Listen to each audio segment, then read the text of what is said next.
You're listening to Finding Your Future in Food Systems.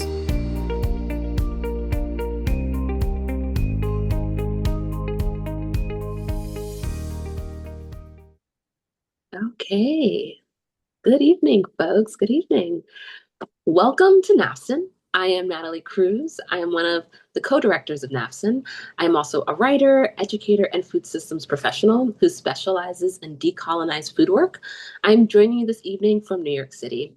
The North American Food Systems Network is a professional association of people working to strengthen local and regional food systems. We encourage you to join NAFSN if you value a diverse, well-informed, place-based workforce at the helm of this critical change work. We also want to acknowledge this. Many of the organizations and agencies that do the work of strengthening their local food systems, including farmers, are currently under political duress. Funding cuts to sustainable agriculture and food access programs threaten our profession and America's overall food security. It is with determination that we continue to host the series so that more and more people understand how essential these roles are to the vitality of local economies, the health of communities, and the responsible care of Earth's natural resources. Now, I'd like to introduce you to the host of this episode, Jeffrey Hsu, and to our visiting co-host from the Cornell chapter of Manners, Bethany Gorman. Take it away, guys. All right, thanks, Natalie. And thank you all for joining us for the second episode of the 10th season of Finding Your Future in Food Systems. For those of you tuning in for the first time, the series is produced and hosted by students to help emerging professionals and others navigate the wide range of quickly evolving career opportunities in community food systems work. My name is Jeffrey, and I am a third-year food science and global development student at Cornell University, as well as a student staff member for NAFSN. And we are so glad to be joined today by Bethany Gorman, the Secretary for the Cornell chapters of Minorities in Agriculture, Natural Resources, and Related Sciences. Good evening, everybody, and thank you so much for the opportunity to co-host with you guys today. I'm currently a sophomore studying global development, concentrating in agriculture and food systems, and I'm most passionate about creating more autonomy for small farmers, and I'm currently doing research on natural, environmentally friendly, low-cost fertilizer alternatives. It's great to be here with Kim, Natalie, our speakers, and everyone in attendance. It is also super encouraging that more than 265 people have registered for this event today. This webinar is being recorded and will be shared with all registrants later this week by email. Before we get started, we'd like to sincerely thank our episode sponsor, the Cornell chapter of Minorities in Agriculture, Natural Resources, and Related Sciences, otherwise known as Manners. The chapter aims to provide networking, educational, and career preparatory events for students from all backgrounds interested in food systems and agriculture. As many viewers may remember, the Cornell chapter of Manners started a partnership with Finding Your Future in Food Systems last fall, and we are so fortunate to be able to continue this collaboration with them into season 10. We'd also like to acknowledge and appreciate our full year sponsors, Grapevine Local Food Marketing, Roots of Change, and Harrisdale Homestead. It is great to see so many people in attendance, and we encourage you to keep your video on if you choose. For our speakers to have a better understanding of who's present with us today, please add to the chat your name, location, areas of interest in the food systems work. If you are currently affiliated with a food systems organization, institution, or agency, please add that as well. NAFSN is all about professional networking, so please take advantage of this opportunity to meet and connect with others through the chat today. Throughout the webinar, we'd also like to ask you to write your questions of our guest speakers in the chat. Jeffrey will curate these questions for you during the Q&A with each speaker. NAFSN is headquartered in Ithaca, New York, which is located on the traditional homelands of the Gayakono of the Cayuga Nation. We have three guest speakers with us here today. All of our speakers for this episode were recommended by Kim Hines, Natalie, and myself. We'll begin our conversations with Monica Chen from the New Roots Institute. We'll continue our conversation with Amirah Dales from the Capital Area Food Bank, and we will wrap up our conversation with Mary Godnick from one of our year-round supporters, Grapevine Local Food Marketing. It's a pleasure to meet you all, and we're so excited to get started. And lastly, please remember to put any questions that you may have for our guest speakers in the chat, and we will be sure to curate them for you after each speaker presents. Please welcome our first speaker this evening, Monica Chen. Monica is the executive director of the New Roots Institute, where she has overseen the development of a unique series of educational programs. New Roots educates high school and college students on the devastating impacts of factory farming and supports them as they become advocates for a just and sustainable food system. By working intensively in a handful of regions across the US, New Roots is shifting attitudes and behavioral norms towards plant-centered menus. Monica serves as an advisor to Scarlet Spark, Animal Defense Partnerships, and the AVA Summit. As a veteran teacher, she taught classroom environmental education to all students at all grade levels in residential settings. Monica earned her BA at UC Berkeley and her master's in education with a focus on the environment at the University of New Mexico. Without further ado, please take it away, Monica. Thank you so much. It is so great to be here. I am loving this chat. Thank you, Grace, for already sharing your LinkedIn. And then I saw Chelsea Feliz is here, which is wonderful. Thank you so much for coming. I'm really excited to connect with everybody because New Roots Institute is always hiring. In fact, I'm going to share with you our page so you have like full visibility into all the hiring that we are doing right now. We just finished hiring our social media coordinator role. But there's two openings up right now. I think two more will be coming up next week. And our entire mission is to end factory farming. And we do that by working with high school and college students in particular. This is half of our team right there. So if you'd like to be in this photo, I do hope that you will get in touch. I was asked to share a little bit about who I am. So I thought this is one of the talks from our Leadership Academy. If you are a student, I'm especially excited that you are here because we are recruiting fellows for our program. Um, and in our program, I sometimes do share a little bit about myself. So I'm not going to like go into full screen here, but just want to quickly share that I grew up in California for the most part. I went to a lot of different types of schools. I didn't always love school. I felt like I was really good at regurgitating information for tests, but wasn't always learning something. So my year of high school, I actually dropped out of high school and I started my own school called the Leviosa School. If there's anybody old, probably who gets that reference, let me know in the chat. The Leviosa School was the name of the school that I created. So I do have my eyes on the chat right now, if you know. Otherwise, I'm just making inside jokes to myself. Um, I did immediately go to UC Berkeley right after that for undergrad, where I got, yes, Gabriella, thank you. Where I then created my own major. I ended up teaching third grade on the Navajo Reservation in New Mexico, which was a brutal experience for me. If any of you follow me on LinkedIn, I talk about how terrible the food was in particular at the school where I was teaching. Um, and the other sad thing about teaching at that particular school was because we were such a low performing school on tests yet. Yeah, totally, Grace. Um, we were only supposed to be teaching math and reading because that's what we were tested on. And I love teaching science. So I ended up going and teaching environmental education and science specifically in the Marin Headlands in the Golden Gate National Recreation Area. I then did a whole bunch of different things. I taught sex education. I worked with queer populations in middle school. I taught suicide prevention as a crisis counselor. And then I ended up working at San Quentin Prison, teaching college students, and I taught the English courses. And when you teach English, you kind of get to teach anything you want. So I taught about food. That was one of my favorite things to talk about, clearly. In 2018, I joined New Roots Institute, and it has just been a marvelous experience ever since. We go into these schools and we have been teaching students about the impacts of industrial animal agriculture. And I think it really connects to like my background in health and the environment because that's the thing about food. It connects to all these areas. Um, when I was giving these lessons and meeting such fabulous students, I realized that there were students who wanted to do much more than just like eat differently themselves. And so that's what led to us to create our leadership development programs, which are now our STAR program. It starts with a 6-week summer leadership academy that I encourage everybody here to apply to or encourage their friends to apply to. I will put the link right now in the chat if you want to check that out. We are particularly proud that we have this entire overview document that I'll share with you right now.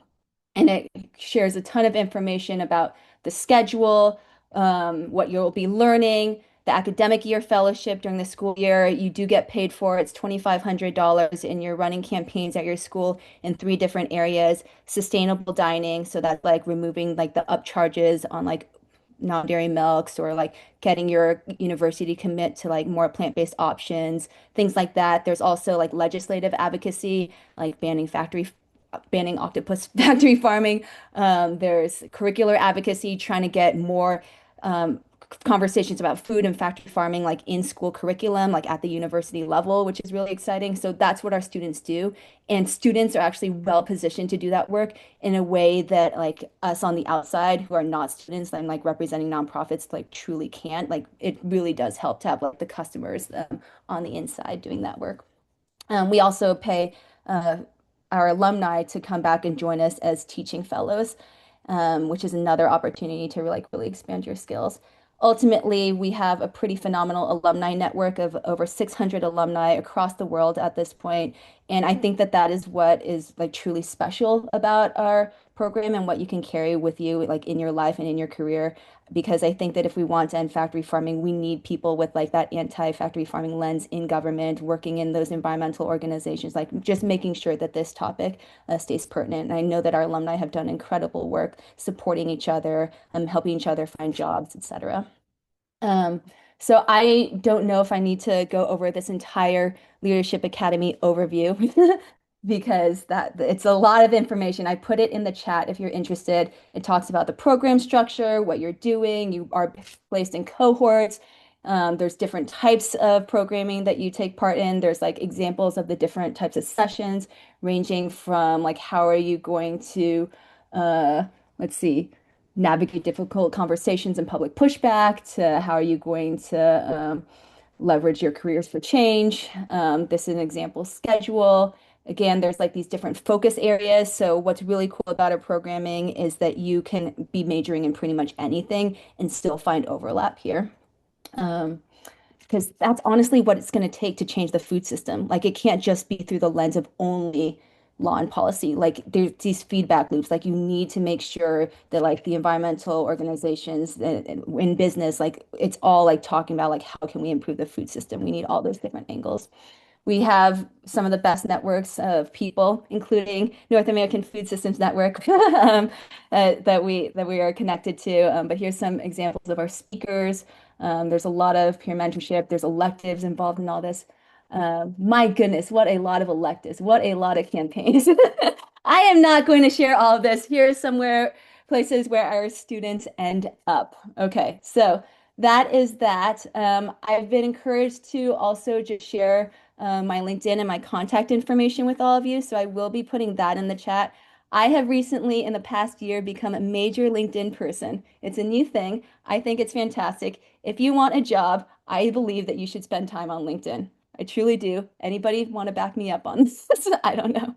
But I really think that it's such a valuable. Thank you, Chloe. So um, I'm a really big believer in that. Don't hesitate to message me. And like, I want to see your stuff because I want to cheer you on, right? Like, I want to be commenting, liking your stuff so that like what you do is amplified as well. And I always tell our students, like, when I cheer on, like, and like give somebody a lot of attention, it's not just because like I think they're amazing. I want those people to motivate other people. Like, that's the ultimate point in all this, and to know that like you can do this at your school or in your community as well. So it's not just about ego, it's like actual for the work of changing our food system. Alrighty. Aw, Chelsea, thank you so much. I'm so thrilled you're here. I think we have like 5-ish minutes for questions at this time. Thanks, Melissa. Does anybody have a question? You can put it in the chat or raise your hand. Yes, Shanti. Sorry if I mispronounced your name. We do often post, I won't say often, but like often enough, we post that some positions that are more entry level. So definitely, again, follow me on LinkedIn, go to our join our team page. You can sign up to get notifications on when we are hiring. I know. How do you keep your students motivated? I have like this whole thing where I think that we have to do our work wholeheartedly in order to not burn out. And that's like a really big piece in all of this. Like, I don't think that you burn out just because you work more hours. Like I can work for 2 hours on something and feel more energized, and I can work for 20 minutes on something and feel like I never want to do this again. So it's not about the time, it's about like what like brings you joy, like where do you get your energy from? And the big problem I see for a lot of our students is sometimes they're the only person at their school who really cares about this work, like really cares about the suffering of animals on factory farms or whatever it is, right? And so you need that network. You need to be a part of something. You need other people cheering you on, and you need to be inspired by other people as well. So I'd say that's a really big piece of this. No, Casey, we have grad students as well in our programs. Gabriella, this is 2026. We can be remote. We have some students that I haven't even met yet because they are in Kenya. But the vast majority of our fellows are in the United States. And we also have an opportunity, thanks, Nicole, to bring some of our students together really soon, including like our larger, broader network. So I'm really excited about that. Because it's a trade-off, right? With remote, you want to like make it accessible, but you also like know the value of in person.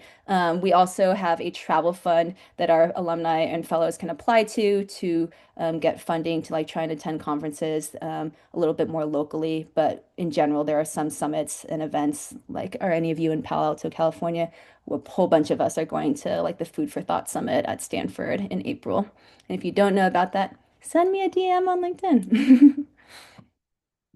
Also, I talk really fast because I am a teacher. I am used to having to cram a ton of information into some of my sessions.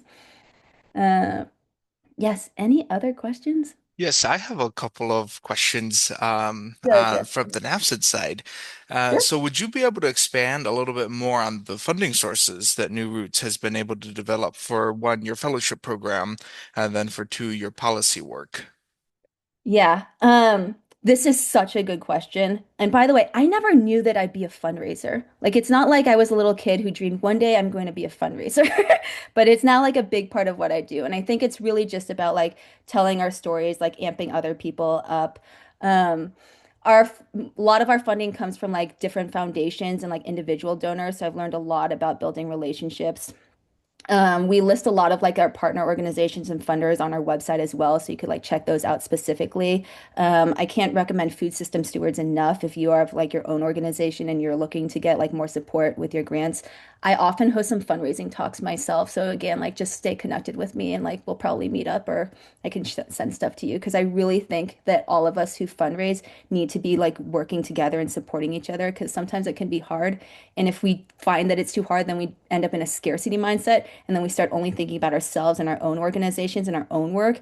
And realistically, like we need to be an ecosystem and really like integrate and work together. And I know that sounds like super cheesy, but I am like, I really do mean that. Like, how do we like work together so that we're not duplicating work? Uh, yes, Sarah. Oh my goodness. What is your question, Sarah? Does the fellowship also include advocacy campaigns or lobby days for specific legislation or programs? There's so legislative advocacy is one type of campaign, and like because Chelsea is here, like she's super top of mind for me. The Plant Powered School Meals Coalition, if I pronounce I said that correctly, is one of like our favorite organizations, and like some of our students are also part of that as well. And they actually specifically go to DC over the summer to lobby. So actually, Chelsea, if you want to like pop that link in there and let's get some students going to that as well. We have a lot of different wonderful speakers in our policy track. Bethany. Oh, Bethany, I need way more information from you. Like, what are you fundraising for? By the way, so I really do think a lot about careers because I think that's why people join our programs is they want like why do you go to some of these universities? Because you want a job afterwards. I have a lot of thoughts about what the skills are that you need in order to like just generally be a viable candidate for different things. I cannot stress enough how important I think spreadsheets are. I am so well educated, was never once trained in spreadsheets. If I could go back in time, that is what I'd do. Get more training in spreadsheets. Truly, I think that I totally missed out on that. Like, I don't know what happened. Um, But Bethany, in all seriousness, I do think that there are like certain groups that you can join. I'm part of a network called Hive, and there's like a whole fundraising channel in there. But you should not like just expect to like just become a director of development right away. Like there actually are skills involved with this, which I didn't fully understand when I first became an executive director, like how much there truly is to know. So I say that all very humbly. Hopefully, I've gone a lot better now. All right, Jeffrey, I think that is all the time that we have for me. Again, if you have more questions in the chat, just write them and I'll try and respond, or even better, message me on LinkedIn because then I won't lose track of your messages. So I will put that in now. Thanks so much for joining us, everybody. Yeah, fantastic. Thank you so much for sharing your infinite wisdom with us, Monica. And I will turn it back to Bethany to introduce our next speaker. Our second speaker, excuse me, our second speaker is Amirah Dales. Amirah Dales is the Strategic Initiatives Manager at the Capital Area Food Bank. In her role, Amirah is responsible for managing the food and education portfolio, which aims to reduce food insecurity and improve academic outcomes for college and workforce development students. Across this portfolio, she provides expertise in program management, grant management, program evaluation, and data analysis. Amirah is also functions as a thought partner on organizational approaches to economic mobility, alternative revenue streams, and client research. Prior to working at the food bank, Amirah worked at other nonprofit international development organizations and government agencies to focus on issues such as food security, nutrition, and public health. Amirah holds a Bachelor's of Science in Global Health from USC and an MPH from UCLA, a PMP certification from PMI, and has completed hands-on courses in urban agriculture and community gardening. In her spare time, Amirah enjoys reading, thrifting, and spending time outdoors. With that, I will turn it over to Amirah now. Thank you, Bethany. I'll never get used to someone reading my bio. Feels like, oh, the lecture special. Okay, I'm going to share my screen. Let's see. Put a little Prezi together.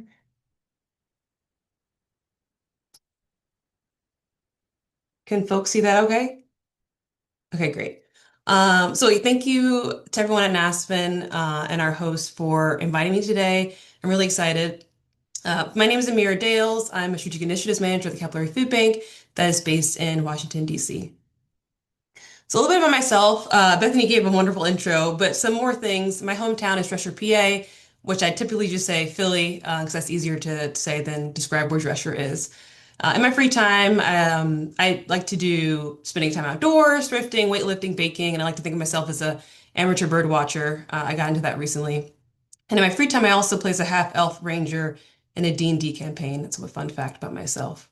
So when I'm at work at the Capillary Food Bank, I oversee our food plus education portfolio and other ad hoc special projects like home delivery models and an alternative revenue stream research.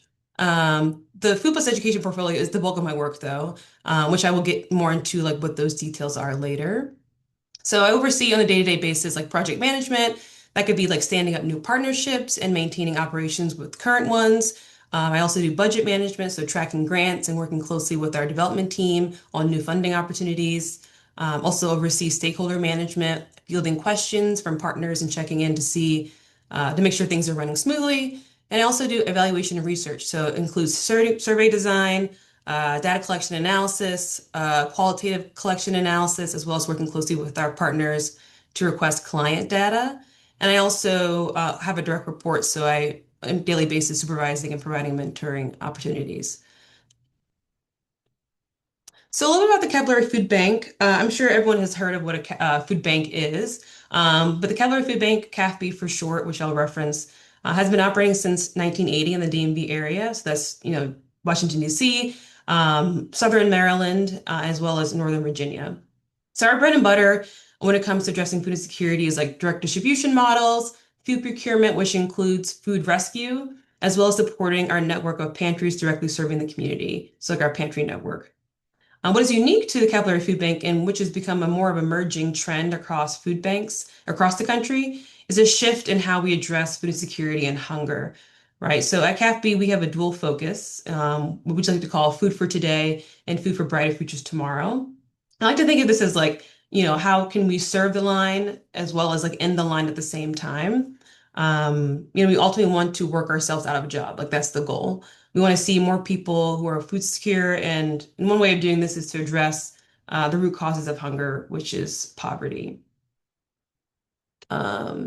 So where does education come into play? As we know, skill attainment and higher education are closely linked to income earnings. That's why a lot of us are, pursuing certain careers or going to certain institutions to get our degrees. And based on research that our team has conducted via our annual hunger report, food insecure individuals show high levels of interest in upward mobility and increasing their earning potential. However, many adults in the situation, lack the resilience to pause their income generation, to invest in their additional training or higher education, which is why I really like this graphic here on the right-hand side. It really shows you how difficult it is for people to get from point A to point B, right? And so that's why wraparound services, the middle section, are so critical to ensure that success, whether that be stable housing or food or healthcare. These are all critical enabling factors for success. So our goal with this sort of approach is to provide that food piece, right? On top of perhaps other wraparound services students may be receiving. And so that could be supporting a student through maybe a 16-week IT course or supporting a student in a credit-based degree program, whether it be a bachelor's or associate's. So what do we actually do? So our main sort of flagship program, we have three main activities. The first one is our sort of flagship program, which is our food scholarship pilot, in which small cohorts of students enrolled in academic courses in the DMV receive a monthly digital gift card to purchase groceries for themselves and their household. We provide $165 per month and an additional $33 for each additional household member and the students report in their household. This is a highly robust and intensive intervention and really a sort of non-traditional way for a food bank to operate or to provide support in.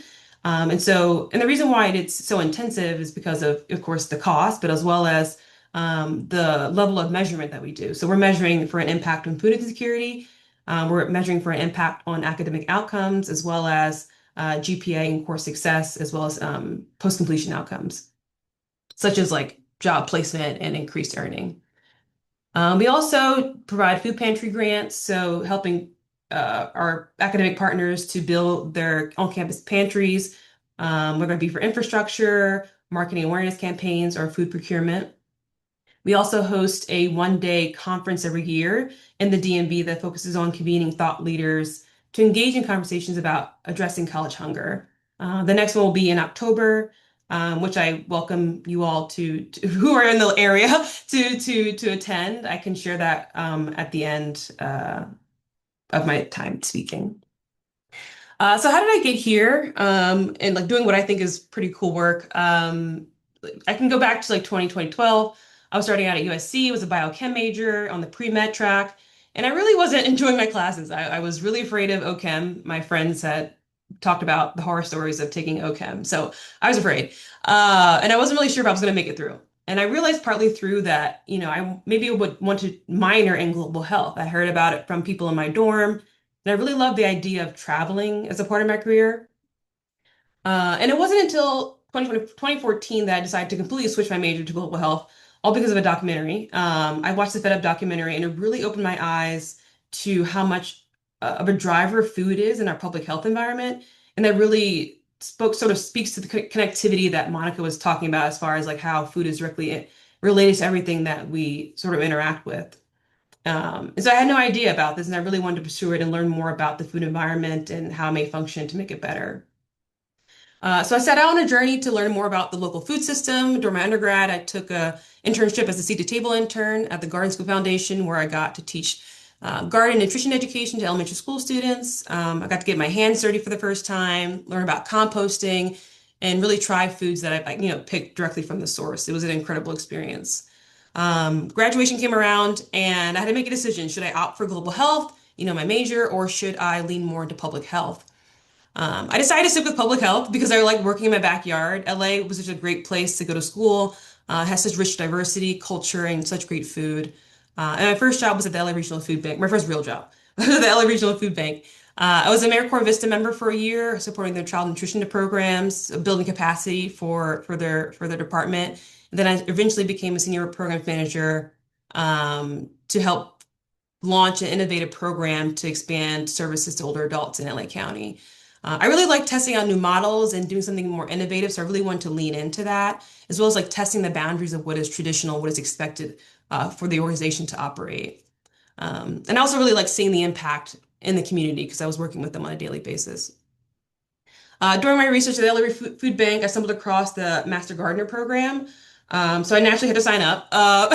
And I took the LA County Master Gardener program, and they say that when you take that program, you graduate with flowers on your head. So that's what that is. Uh, so I felt as if I was like gaining a lot of experience in food access work, as well as like how to grow food and how food, comes to be in the network of food in our system. But I feel like I wanted more education on public health because I wanted to be able to build better interventions and better innovations. So I got my master's in public health with a focus on community health sciences from UCLA. After getting my MPH, I found myself another crossroads. I was like, well, I got my MPH, like maybe I should try global health again since I abandoned it back in 2016. So I gave it a shot. I moved to DC, switched careers or industries typically, essentially, and worked in international development and humanitarian relief field. I worked at Action Kids Hunger for a year as well as USAID and the Office of HIV and AIDS. But I found at the end of my 2 years that it really wasn't for me. I felt as if I was not really a technical expert in that field, and I felt as if I was too far removed from the communities I was supporting. I also missed working in the food space, so during that time, I took another garden program where I learned about regenerative agriculture at Common Good City Farm, and it was really what I really needed to really center me and to sort of solidify my path in local food. So I went back to my roots, so to speak, and went back to food banking. So now, I work at the California Food Bank. This is a bathroom selfie I took my first day. I feel like it's in my millennial blood to do so. Otherwise, did it really happen? And so I will round out with some advice I have just from my journey. Of course, like as you saw, that it was not linear at all. I flip-flopped a lot, but along the way, I collected a lot of skills. I leaned into what brought me joy, and I never stopped trying to gather information and learn. And of course, my favorite meme, the cat meme. Just trust yourself as you sort of go on this journey. And then more about the food bank. The Kepler Food Bank is just one of 200 food banks in the Feeding America network. So there's definitely something in your backyard that you can tap into.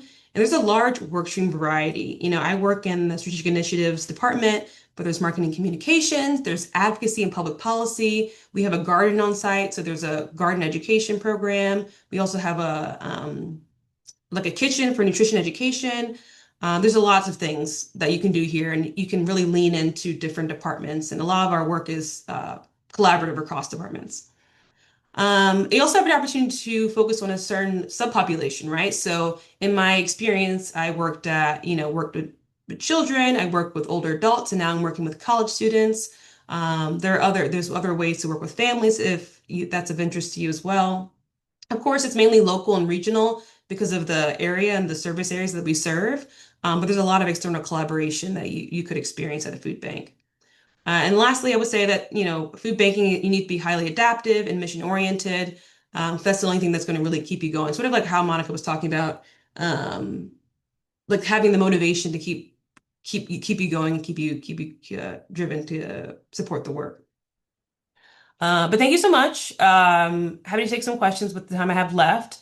And these are some current jobs that we have posted right now at the Cavalier Food Bank, which I will put a link in the chat for you all to see.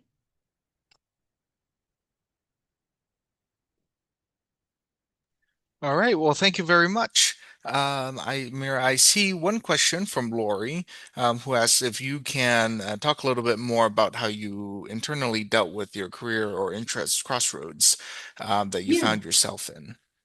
Yeah, I think, for me, it was always just like taking the time to ask myself, like, am I plateauing? I think a lot of the times, like, I would plateau at a job in the sense that I've absorbed everything that I could, and I wanted to learn more, but I could not necessarily do that at my current, company or position, or had other questions. And so, That's when I started looking externally, and then sometimes it would be maybe not in the necessarily the same field.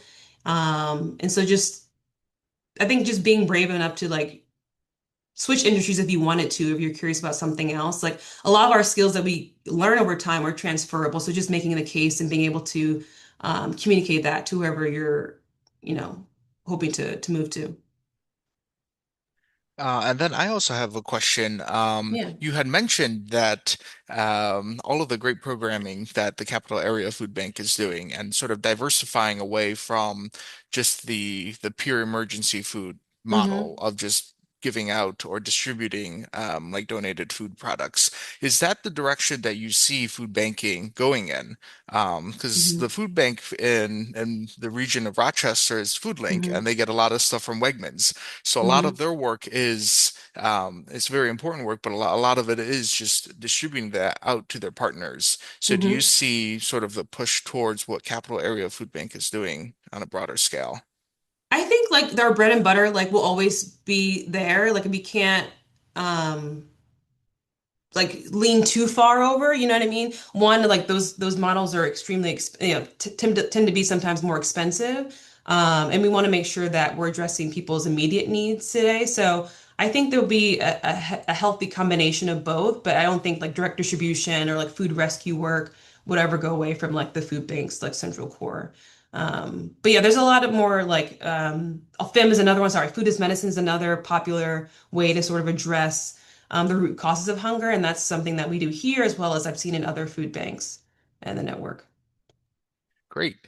So for people who are looking to enter into the food banking space, you had touched on this a little more, but we were wondering if you could dive into a little bit more in depth. What Hmm. are those particular skill sets that you are seeing that are currently of highest demand for new graduates Hmm. or people looking to transition in? Yeah, I think it really depends on the department, right? Like there's so much, like I can't speak to what someone you might need in marketing communications. That's not my field. But I can speak to, being like flexible. Like I think across the department, like you have to be flexible. There's so many great opportunities coming through our way, maybe heavily driven by donations or like grants that come through. And so you're constantly having to shift or maybe juggle multiple projects. So having that mindset is helpful, as well as just having a knowledge of the mission or like what the landscape is, at least locally. That is helpful as well, or having that base knowledge. And then also, at least at the Capillary Food Bank, we're really data driven. So having some sort of background in data analysis or understanding at least is helpful. You may not need it as much in certain departments, but especially in like in our programs department, our regional teams, data will always play a part. All right. Well, thank you very much for your time today. I'm sorry Yeah. that we are out of time, but I will turn it over to Bethany, and if there are any other questions, I will make sure to send them over your way. Thank you very much, Amira. Yes, thank you, Amirah. Our third speaker is Mary Godnick, originally from upstate New York and a town known for having more cows than people. Mary gained an early understanding of where food comes from and the many challenges that farmers face. Mary earned a bachelor's degree in public relations from SUNY Oswego and went on to work at a top SEO agency in Syracuse, where she gained expertise in search engine optimization and developed comprehensive campaigns for multi-million-dollar clients. Mary continued her interest in local food and farming to her next role with Cornell Cooperative Extension, where she worked for 5 years to grow the Adirondack Harvest program. In that role, she worked with a network of 200 plus farmers, farmers market managers, local food retailers, and partners to expand awareness and purchasing of Adirondack grown products. During that time, she also established her own business called Creative Kitchen Garden, a community gathering space and source of you-pick vegetables, cut flowers, and culinary medical and medicinal herbs. Fast forward to today, where she is a proud member of the talented team at Grapevine and is eager to support food systems initiatives and farms across the country. I will turn it over to Mary. Thank you. Yes, my colleague Brooklyn was supposed to join us, but she couldn't join us tonight. So that's why her name was on the top of that slide. But yes, my name is Mary, and I'm so glad to be here. I'm going to try and share my screen. Let's see. Cool. present. Awesome. Yeah, so like Bethany mentioned, I'm zooming in from upstate New York. I'm in the way upper corner of New York State, almost at the Canadian border, and I can look across Lake Champlain at the state of Vermont. And I'm really lucky to live in one of the most wild, pristine natural landscapes in the state of New York. And so it's really wonderful that I get to participate in networking events like this all the way from upstate New York. So thank you, NAFSN, for making this accessible and possible for rural folks to participate. So yeah, I work for Grapevine Local Food Marketing, and we're going to start with current and then we're going to walk back. I have the pleasure of working with a team of 8 amazing women on a woman-owned company that specializes in marketing.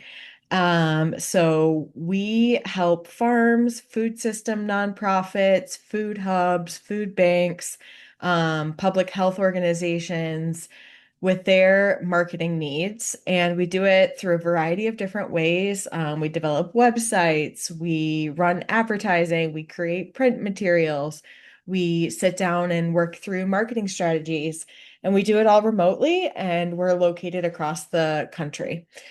So it's really a dream job for me, and I get to meet a lot of different people from all across the US that are working in a field that is just so important to me. And so I am really grateful to be with Grapevine right now. I'm entering my 2nd year with them. So how did I get here?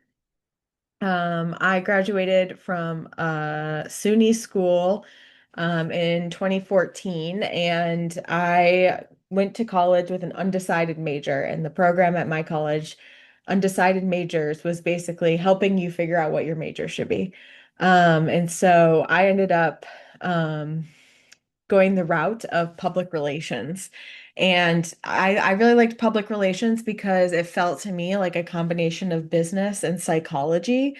And it really helped me understand what motivates and inspires people. And one of the formative experiences for me in college was taking this class that was about anthropology and environmentalism. And I did kind of the end of the semester program. At the time, I was a vegetarian, and I did it on factory farming and the impacts of confined animal feeding operations and how they were detrimental to the natural environment. And it was like a really fun research project for me. I felt really passionate about it, and it definitely inspired my early thoughts about food systems work. After college, I went on to work at Terakeet, which was a SEO agency. I really wanted to work for nonprofits. That was my goal. I didn't really know what area of nonprofit, but the thing about being specializing in marketing and working in nonprofits is there's usually one communications person in the whole nonprofit, maybe 2 if you're lucky. So they really want someone with experience. So I knew I had to have a little agency experience first before I can get into the nonprofits. And so this was a photo of me being on a panel at my college, speaking with other communications professors. Um, and that was great. I learned a lot at that agency, especially about campaign development and how to, yeah, just like create an organized marketing strategy. But it definitely wasn't the long-term fit for me. I felt like I really wanted more connection to nature and something that felt a little bit more in line with my ethical values than working for multi-million-dollar for-profit companies. Um, and so I took a job in the Adirondacks at the Adirondack Council, which is an advocacy nonprofit, and ran their communications for several years, and that was amazing. It was my first experience in advocacy. I got to manage my own marketing budget. I got experience in fundraising. I got to be a part of kind of taking the technical information from scientists or advocates or public policy folks and translating it into something that would inspire a normal person to take action. And so that was really fun. So we got to plan and go to events. The photo by the lake was a big policy advocacy program that I was a part of, and I planned hikes there for women, to feel engaged in the outdoors world. So it was a really great job. And at the time, I was starting to get curious about food systems stuff.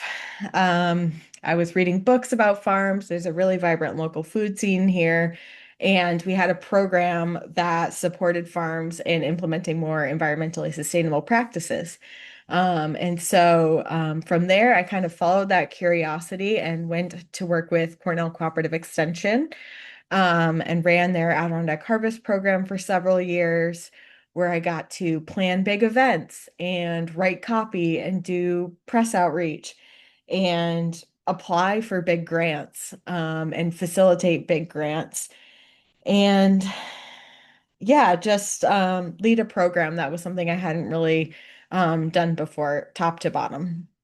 And it was great. And I was also starting this journey with creating a farm business that I really love.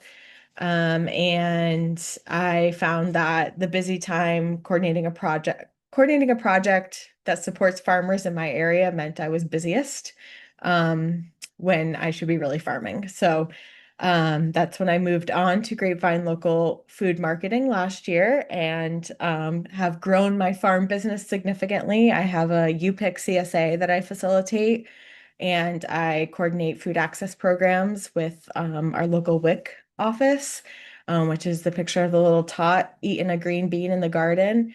And all of this has been the inspiration for my career trajectory, and really, to me, like, my farming makes my work with farms and food systems stronger, and my background in marketing and event planning and grant management and fundraising makes my farming much stronger.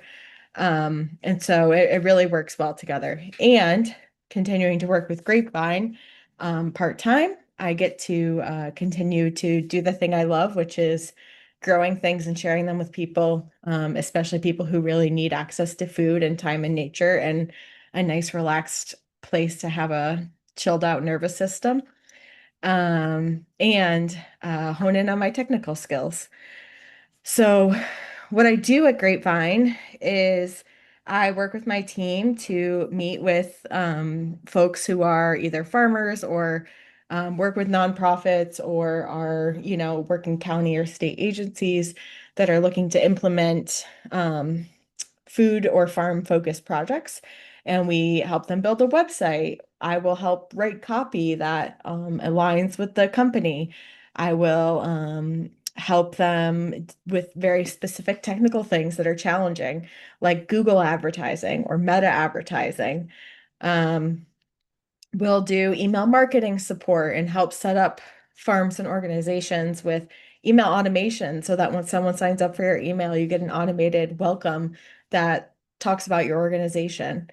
And so Yeah, it's been really gratifying for me to work with this team of marketing specialists. While I've loved my experience working in nonprofits, I was always the person that had any idea what was happening in the marketing world. And now I get to learn from my colleagues about the really specific technical things that make marketing much stronger. Um, yeah, that's pretty much my story. That's my journey from little agency in Syracuse, New York, to living up in the Northeast, farming and working remotely at this amazing marketing company. And I look forward to hearing some questions. I'm going to stop sharing so that I can look at the chat, see what's happening. Cool. I'm ready to jump into questions, Jeffrey, whenever you are. Sounds good. Thank you very much. Of course. Mary, the first question that we have here is, as a food systems professional who works remotely, could you expand on how you came to find, again, the role at Grapevine, and then also how you manage that work-life balance? For sure.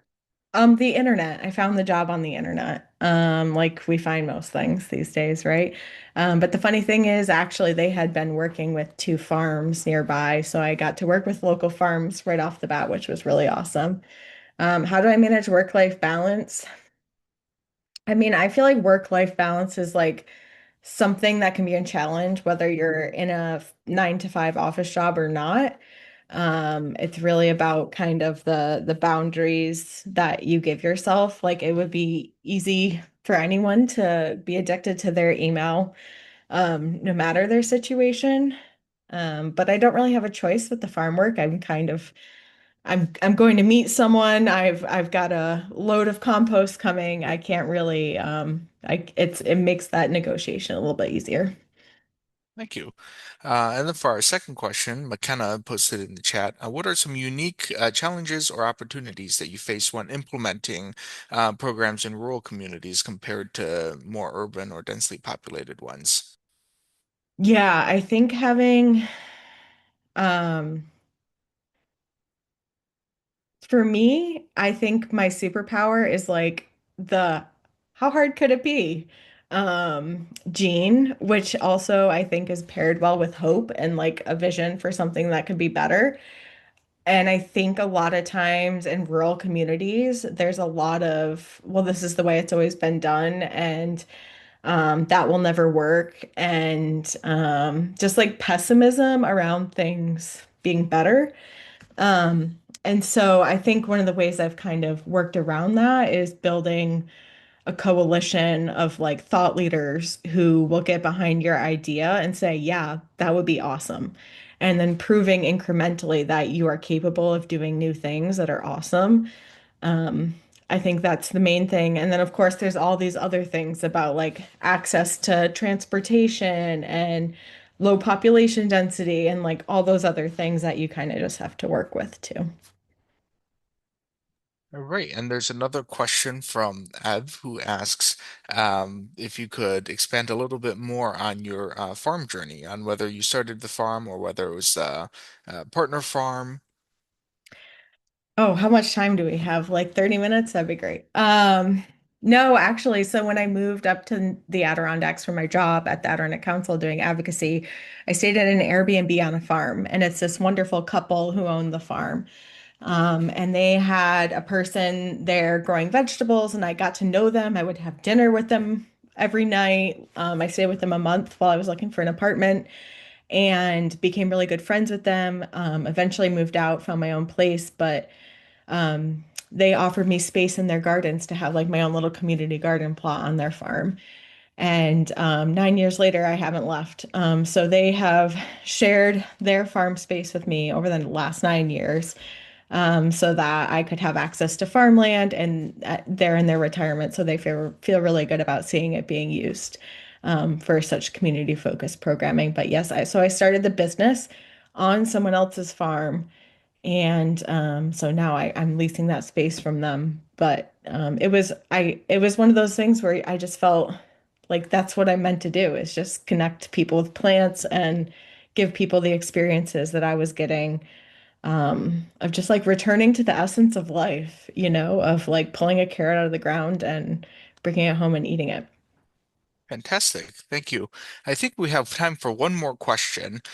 So this question is digging in a little bit more to the broader work of some of the consumers that Grapevine works with. So direct to consumer marketing for farmers can be a challenging task. So what Mhm. are some of the opportunities that you use to help farms explore that direct to consumer marketing space in your work with Grapevine? Yeah, I think the misconception about marketing is that like you just need to be a millennial or Gen Z person and you can run the Facebook page for anything and like that's all it is, right?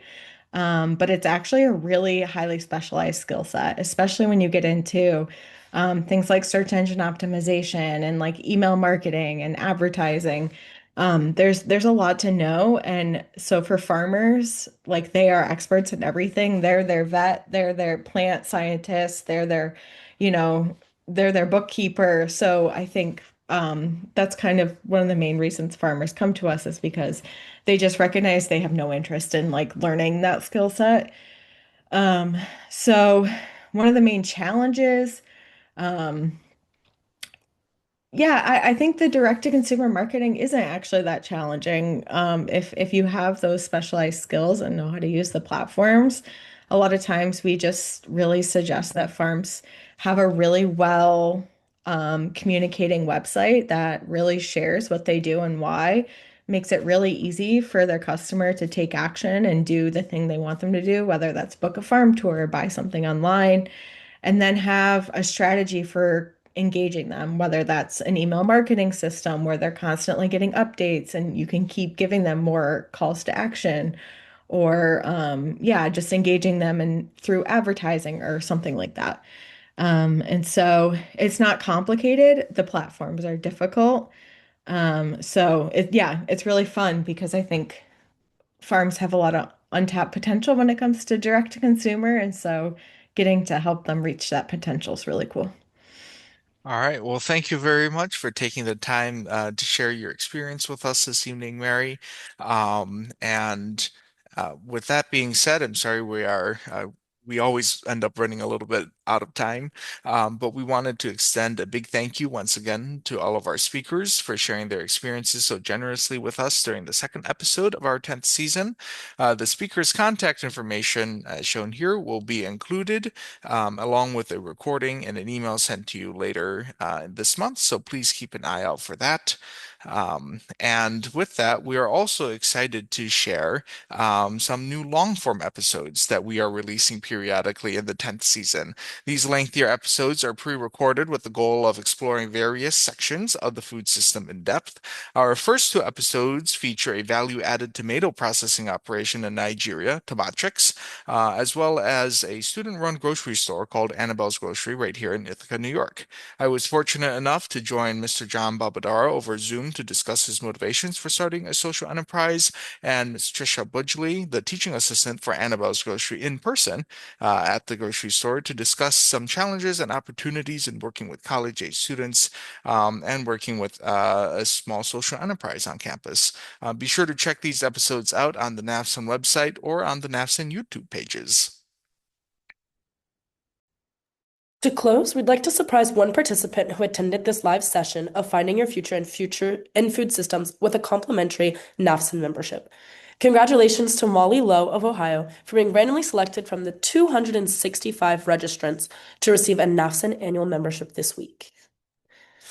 And lastly, thank you for joining us tonight. This is the second episode of our 10th season. Special shout out and thank you to all of our sponsors and to you, the audience, for your time and participation, as well as, of course, our speakers. This program would not have been possible without your support.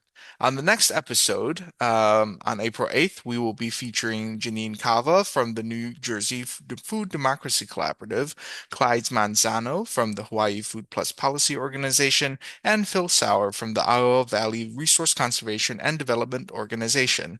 Our season finale will be on May 6th. Our next episode will be on April 8th, followed by our season finale on May 6th. And all of these episodes will be from 6 to 7 p.m. Eastern Standard Time.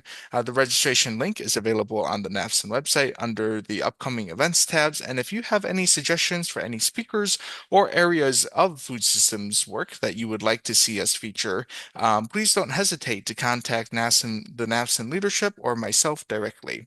And to conclude, on behalf of our entire productions team here at NAFSN, including Natalie, Kim, Vivian, Ari, Audrey, Aya, Wendy, Daniela DeJoy, and myself, as well as our guest co-host of this episode, Bethany, we thank you for being here with us this evening, and we hope to see you again during episode 3 on April 8th. And until then, we wish you well. You've been listening to Finding Your Future in Food Systems, produced by the North American Food Systems Network. To learn more about our professional development opportunities, visit foodsystemsnetwork.org.